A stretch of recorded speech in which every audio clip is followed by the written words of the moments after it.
आज आपण पाहणार आहोत चीज स्वीट कॉर्न। चला तर मग वेळ न करता लगेच रेसिपीला सुरुवात करूया। इथे मी हे स्वीट कॉर्न चांगले सोलून धुवून ठेवलेले होते।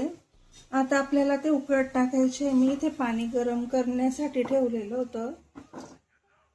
यामध्ये आपल्याला आहे ना मीठ टाकून घ्यायचं आहे। मीठ आपल्याला थोडं जास्तच टाकायचं आहे आणि थोडीशी साखर टाकायची आहे। आणि आता याच्यामध्ये हे स्वीट कॉर्न टाकून घ्यायचे आपल्याला।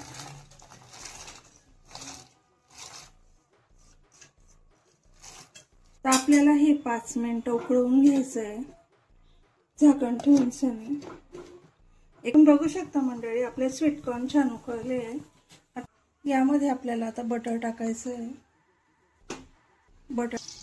बटर छान मेल्ट झालेलं आहे। त्यामध्ये आता हे आपल्याला स्वीट कॉर्न टाकून घ्यायचे आहे।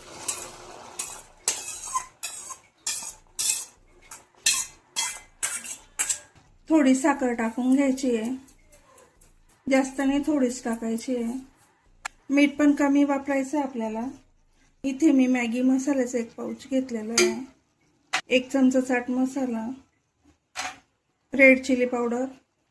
आता यामध्ये आपल्याला टाकायचं आहे, मी इथे 2 लिंबूचा रस काढून ठेवलेला होता तो टाकून घ्यायचा आहे। मी इथे चीज किसून ठेवलेलं होतं। आता हे चीज आपल्याला टाकून घ्यायचं आहे याच्यामध्ये सगळं। तुम्ही बघू शकता मंडळी आपला चीज स्वीट कॉर्न तयार आहे। चला तर मग सर्व करून घेऊया। तर मंडळी बघू शकता आपला चीज स्वीट कॉर्न तयार आहे। तुम्हाला रेसिपी आवडल्यास आपल्या अस्सल खानदेशी मेजवानी या YouTube चॅनलला सबस्क्राइब करा, लाईक करा, शेअर करा आणि कमेंट करायला विसरू नका। आपल्या इंस्टाला किंवा फेसबुकला बघत असाल तर फॉलो नक्कीच करा। धन्यवाद।